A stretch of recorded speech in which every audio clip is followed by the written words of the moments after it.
From Washington, the McLaughlin Group, the American original. For over 3 decades, the sharpest minds, best sources, hardest talk. In today's global economy, finding smart investments requires expertise from the ground up, seeing first what others see eventually. At Franklin Templeton, we have experts across the globe with local insight to spot distant opportunities and navigate world markets. Our approach has given us a unique perspective on global investing for over 60 years. Franklin Templeton Investments. Gain from our perspective.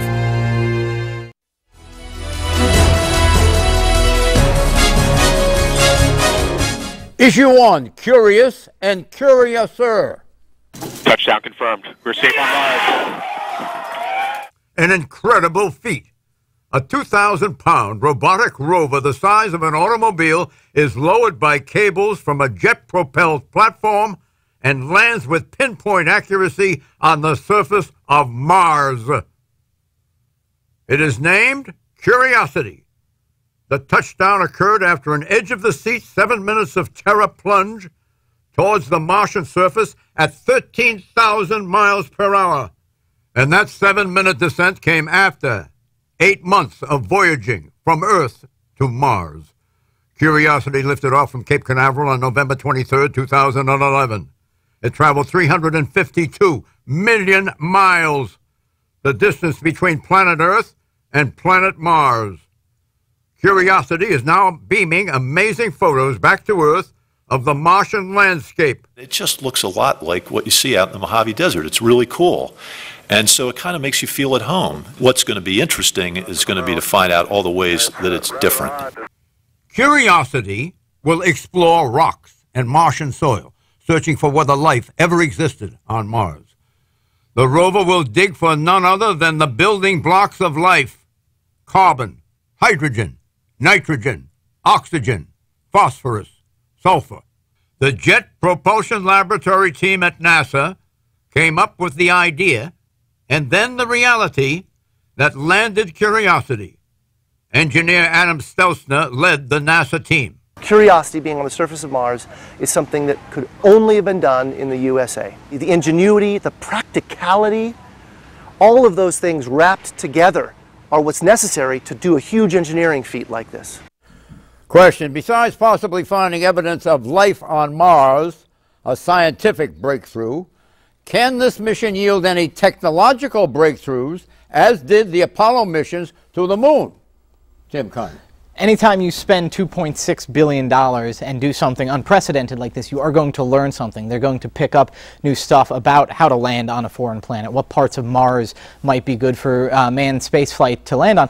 But just because you're spending a lot of money and learning something from it doesn't mean that the money was money well spent. We got Tang out of the space program too. I love Tang. I grew up drinking Tang. That doesn't mean that this is necessarily something for taxpayers to be spending. So yes, there will be things we'll learn technologically, but will they be worth the price tag? You disapprove of the spending? I think that it's very cool, very interesting, incredibly impressive. I wish that research universities were spending money on it, or somebody who could get something out of it like minerals, or let a private industry fund it. The President's science advisor immediately after the landing said if anyone doubted America's supremacy in space or thinks we've lost our edge, think again. This is a spectacular achievement to attempt this landing, which has never been done anywhere, and to do it half a solar system away.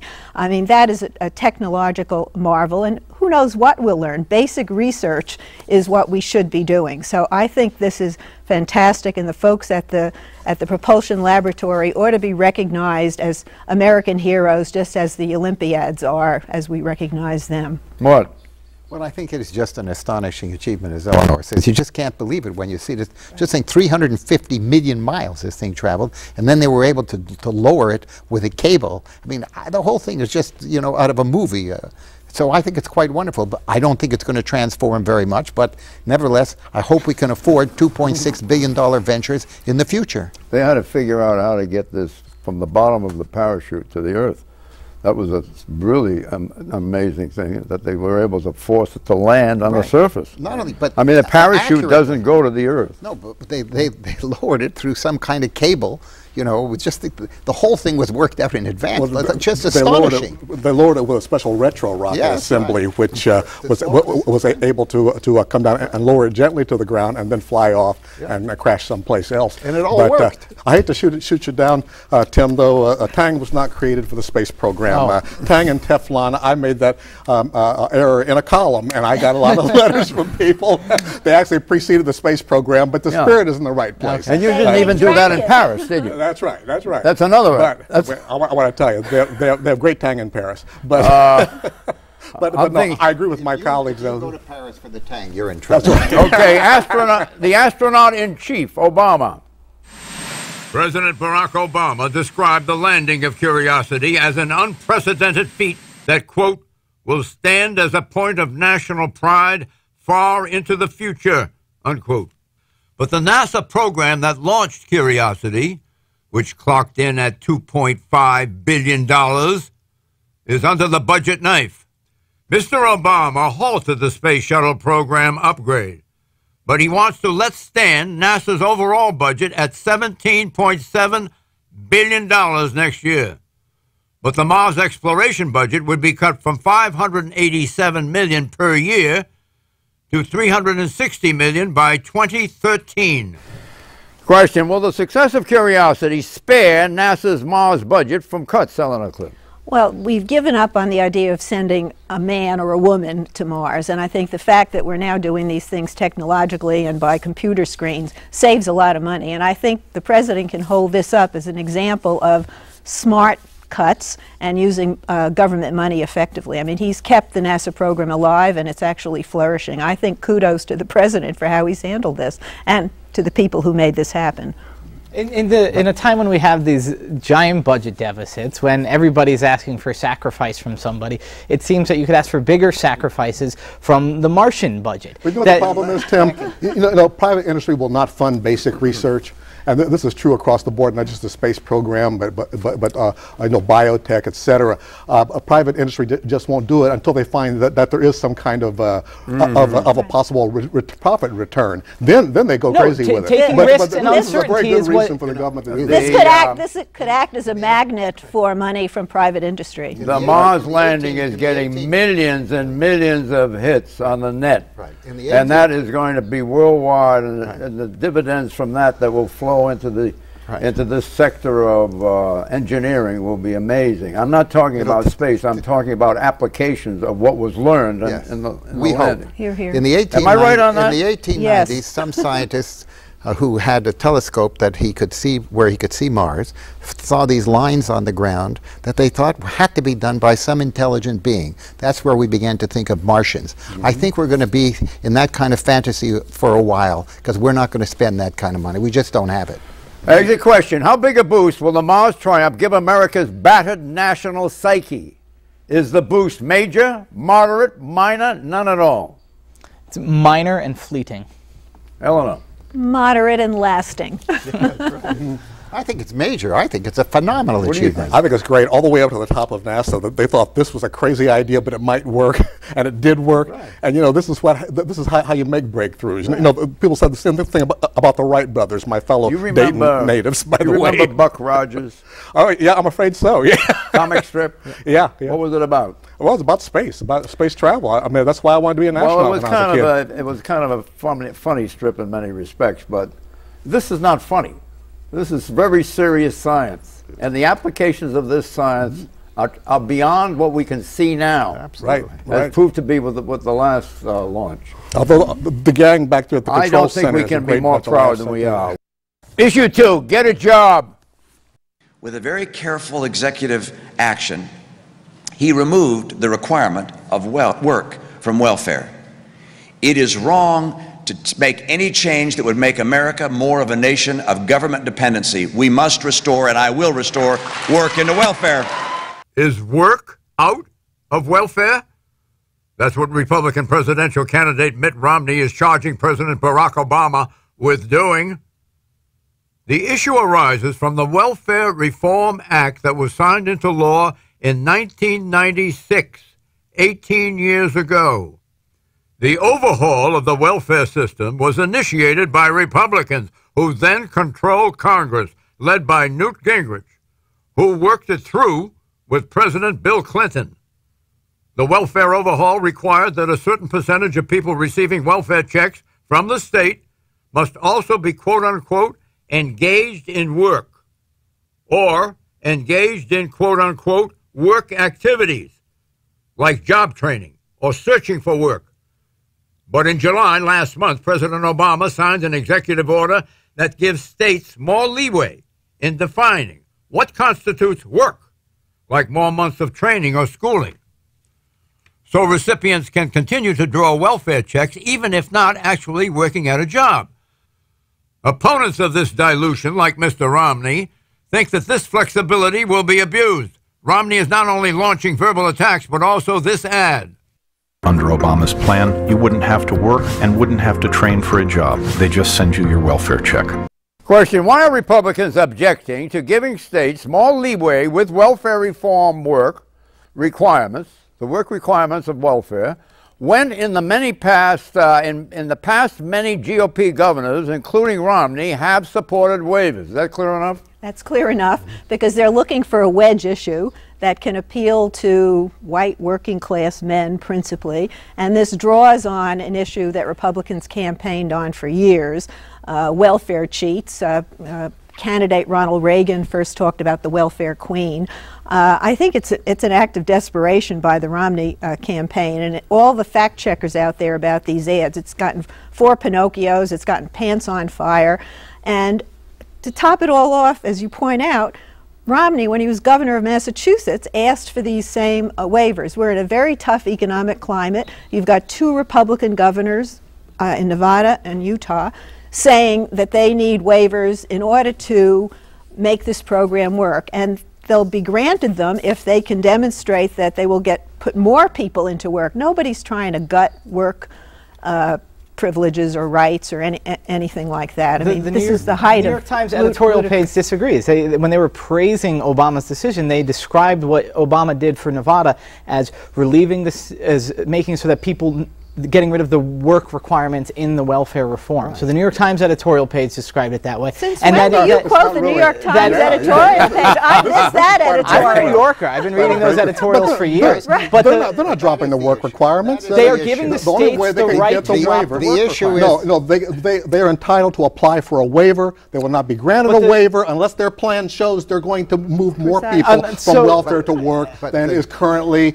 in the program. HHS doesn't have the legal authority to do that. But I don't have to, because like Eleanor said, all the fact checkers will look at this. That ad is flatly erroneous when it says all you got to do is walk in and pick up your check and walk out. Yeah, right. It's just flatly wrong. It's playing into the worst stereotypes that people can create. And HHS, do you want to speak to this? Yes, I do, because there is a concern about what this administration will do in terms of using executive privileges to redefine what, in a sense, the obligations are to work and the period of time in which you could work it. There was a precedent, and that is what happened with the children of immigrants, okay, who were here illegally, when Obama waived that through an executive order, even though that was contrary to what he himself said was the law, was the congressional approach to the thing. So this basically, and that's what they're worried about. The loss of trust. They're worried because they don't trust Obama. That's the issue.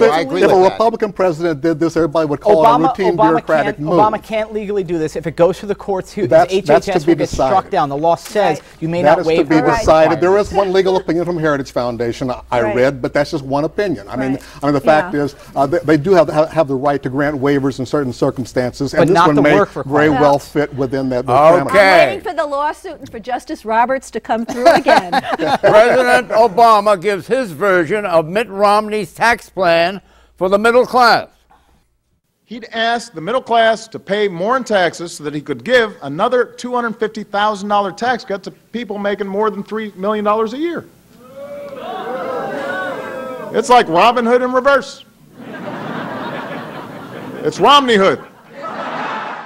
A champion of the rich, Mitt Romney. That's how President Obama is trying to paint him. The president says Governor Romney's tax plan includes a new $5 trillion tax cut. Mr. Obama says this is not feasible without raising the deficit and forcing the middle class to ultimately pay more. Mr. Romney says Mr. Obama cannot explain how this won't be the case. There was a whole different kind of gymnastics being performed by Mr. Romney than what's been happening in the Olympics.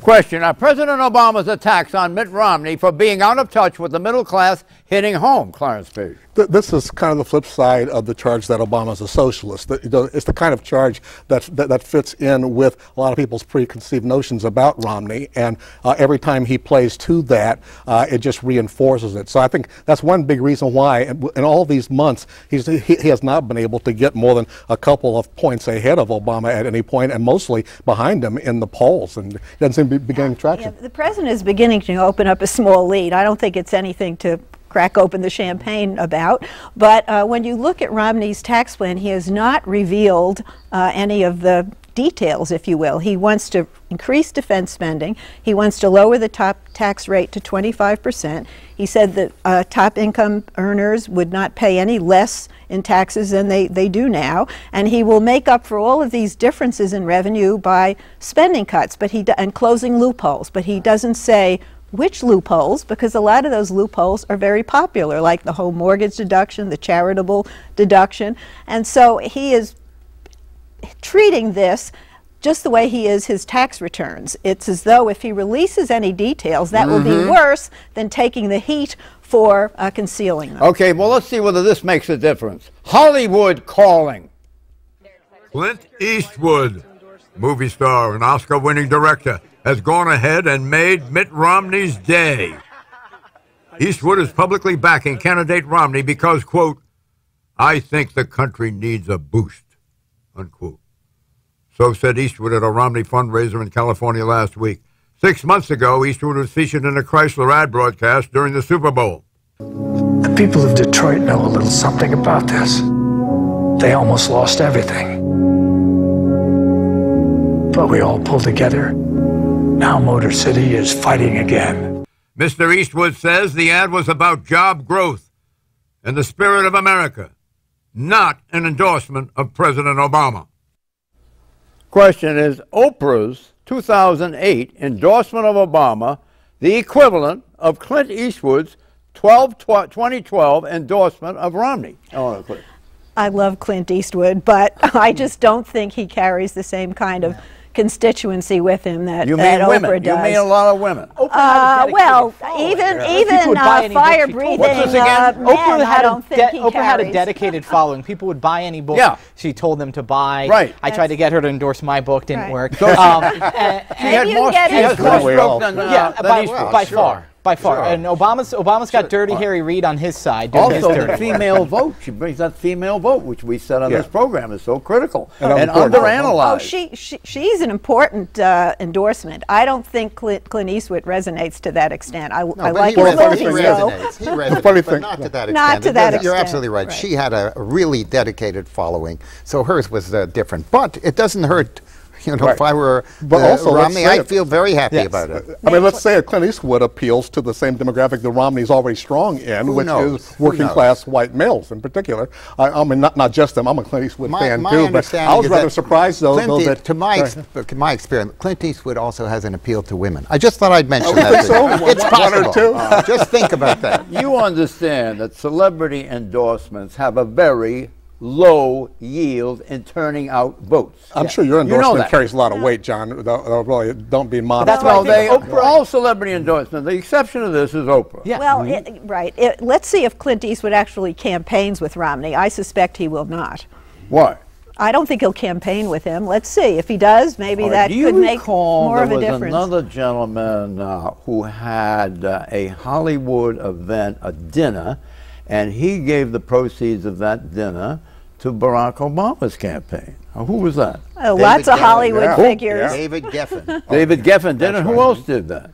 I'm talking about a Hollywood actor. Well, I don't know who was. George Clooney. George Clooney did that. He threw the family at the dinner at his party, and he gave the proceeds. Well, no, he held how much was the proceeds? Well, what happens is you can give up to about $31,000 to the Obama Victory Fund. He gave Fund, about $20,000, and that was what each person was paying at these dinners. Obama throws a ton of these in places like New York and Philly, but lots out in Hollywood. In his home through the dinner, and the Hollywood community that he engaged sufficiently innocently to go to the dinner, paid for the place at the table, and he sent the proceeds, about $20,000 to him. What do we think of that? No. Peanuts. Hollywood is very important to the Obama campaign. Peanuts. Did Obama go out to that dinner? I think he did, didn't he? That's a more honorable way of raising money than getting $20 million checks written by Sheldon Adelson. It wasn't 31,000. It was 31,000 a person. It came to hundreds of thousands of dollars. Sheldon Adelson. Now that's a familiar name. Isn't he? He's a friend of Newt Gingrich. He was a supporter of Newt Gingrich, and he's now a supporter of the Republican candidate, whoever he is. Yeah, is he a pal of yours? Oh, I know him. He's not a pal of mine. He's much older than I am, and much wealthier. But he's not more moneyed than you are. But of course he is. He is? Absolutely. Oh, you could. I got another target to go at. Yeah. Stick with these ideals. Exit question: which presidential candidate won the week? Barack Obama or Mitt Romney? Tim Coney. I think that Obama probably won the week in part because of what you're talking about, that Mars is a popular thing, U.S. success in Olympics, all these things reflect onto Obama, deserve it or not. I agree with Tim Carney. I think Obama barely, I mean, it was more or less of a tie as far as I'm concerned, but I think Obama was slightly ahead. Do you? Yeah. Yeah, Obama finished up the week ahead in the polls, evidently, and that's a good week for him. Well, actually, it was a draw. Okay, if you say so, John. Issue 3, guns galore. 6 people were killed after a gunman opened fire at a Sikh temple in Wisconsin. This horror occurred less than 3 weeks after a similar shooting at a movie theater in Aurora, Colorado, where James Holmes killed 12 people and injured 58. These shootings have led many people to rearm themselves. I think people are concerned that they can't even go to a movie without possibly being in fear of their life. Gun sales jumped in Colorado with a 41% increase in background checks. Heavy sales and gun purchases are due to what many think will be a clampdown by authorities on gun purchases. The White House says President Obama supports a renewal of the 1994 federal assault weapons ban, which expired in 2004. It's a topic President Obama addressed at the National Urban League Convention following the Aurora shooting. I, like most Americans, believe that the Second Amendment guarantees an individual the right to bear arms. But I also believe that a lot of gun owners would agree that AK-47s belong in the hands of soldiers, not in the hands of criminals. 300 million guns are currently in the hands of Americans, a rate of nearly 1 gun per person.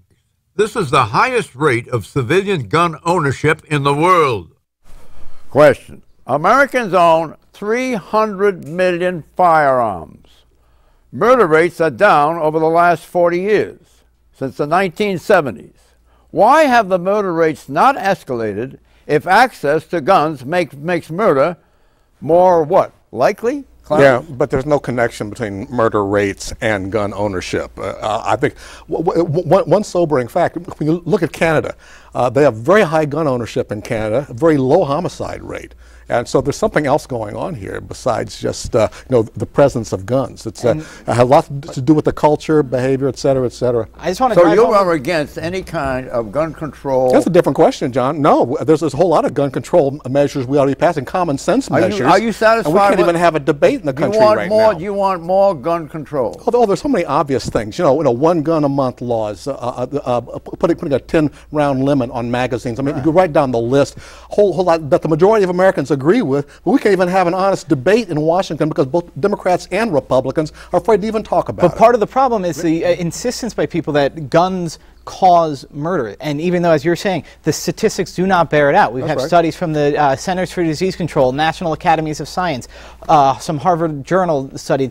You're not finding a correlation. So Clarence is pointing out other sorts of gun control around the edge might make a difference. You've got to account for the fact that we stand alone with the number of guns that are in the possession of the public in this country. Yes. That's not true of any other country in the world. And there are regulations on buying guns in other countries of the world, and I think it's pretty uniform. All the countries. The murder rate here is also extraordinary. But internationally, the murder rate is extraordinary. There's no reason why individuals should have assault weapons with magazines that can contain up to 100 rounds. Well, but, and if you look at gun ownership, it's not like one household, one gun. A lot of people are building up small arsenals, encouraged in part by the NRA, which is suggesting that because President Obama hasn't done anything to take away their guns in his first term, if he gets reelected, he'll be coming after their guns, and that's driving up gun purchases. Let me read you what was sent in by a viewer. From Jared Lofner in Arizona to James Holmes in Colorado, and now this latest shooting, a common factor seems to be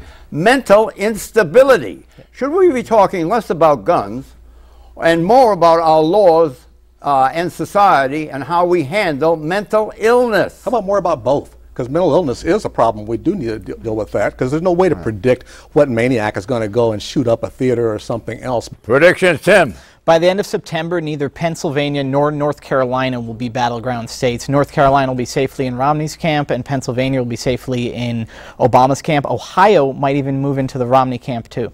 Eleanor. In keeping with the Clint Eastwood theme, Senator Harry Reid, a.k.a. Dirty Harry, will not back down from his comments about Mitt Romney's tax returns, and Mitt Romney could live to regret the fact that he has become the poster child for the top 1%.